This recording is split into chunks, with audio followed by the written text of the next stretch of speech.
Bonjour Marie-Cœur de Roy. Bonjour Mathieu, bonjour à tous. Mais oui, une cave, un jardin, une piscine, Mais oui. tout ça, ça se loue. On peut tout louer dans son logement. Et oui, on va commencer par le plus séduisant évidemment avec les beaux jours, ce sont évidemment les piscines. Car oui, si vous avez la chance d'avoir une piscine, qui plus est, dans une grande ville ou pas très loin, où les habitants vivent dans de tristes appartements comme moi, eh bien vous pourriez faire des heureux et gagner un peu d'argent. Alors le Airbnb de la piscine s'appelle Swimmy.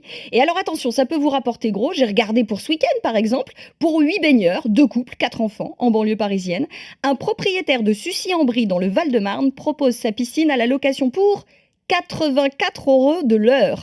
84 €. Attendez, j'ai mieux, Ouais. Mathieu. Un autre du côté de Chelles, en Seine-et-Marne, monte même à 144 € de l'heure. Près de Lyon, vous auriez aussi pu louer ce week-end une piscine à Cailloux-sur-Fontaine pour 82 € de l'heure, ou bien un autre à Montpellier pour une cinquantaine d'euros. Oui, la piscine est vite rentabilisée. Exactement. Ouais. Si on n'a pas de piscine, Marie, on a toujours l'option jardin. Eh oui, après le Airbnb de la piscine, je vous propose le Airbnb du jardin. Alors vous avez plusieurs sites, mais le grand spécialiste s'appelle WePeps. Ouais, c'est pas facile à dire.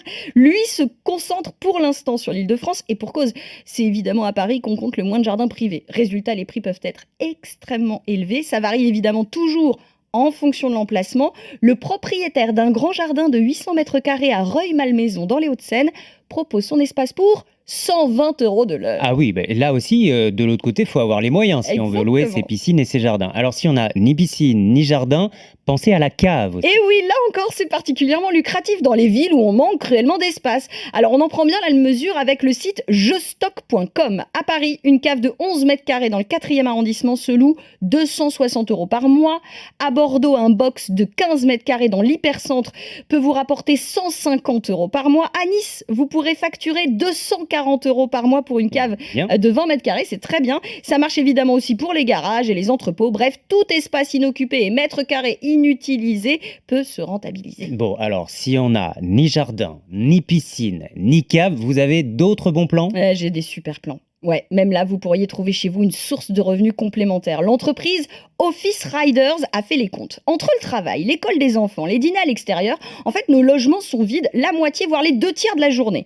Alors qu'il existe des gens comme des travailleurs indépendants, voire des entreprises qui cherchent ponctuellement ou régulièrement des espaces pour des présentations, du travail d'équipe. Bref, pour beaucoup de raisons, des profils qui veulent être comme à la maison et non pas dans un centre de coworking. Et c'est là que vous avez une carte à jouer, Mathieu. Donc, je loue mon appartement, ma maison à la journée, appartement même tout petit, même un 2 pièces? Alors on va pas se mentir, hein, plus votre logement est exceptionnel, plus vous aurez de chances de le louer. Par exemple, à Mar-en-Barreuil, près de Lille, un appartement haussmannien toit terrasse de 80 mètres carrés se loue 500 € la journée. Bon, sachant que le jacuzzi est quand même compris là-dedans. Hein. Mais vous avez aussi, toujours du côté de Lille, cette hôte qui s'adresse directement aux coworkers et propose uniquement son séjour près de la gare TGV du Vieux-Lille, 50 mètres carrés pour une cinquantaine d'euros la journée. Bref, vous l'aurez compris, tout est bon à louer, ou presque. Vigilance quand même, nous explique Guillaume Martineau, le patron du réseau Orpi.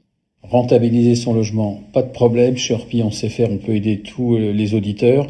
Mais cependant, je ne peux pas engager vos auditeurs à tout louer n'importe comment. Ça nécessite une réflexion. Louer, il faut un contrat, il y a des obligations. Vous parliez de piscine. Que se passe-t-il s'il y a un drame proche d'une piscine, si quelqu'un s'électrocute dans une pièce que vous louez? Donc là, pour une fois, j'engage vivement à passer par des professionnels parce que c'est le métier, on sait comment protéger nos clients. Donc tout louer, oui, n'importe comment avec n'importe qui, non. D'où l'intérêt de passer par les plateformes dédiées dont je vous ai parlé.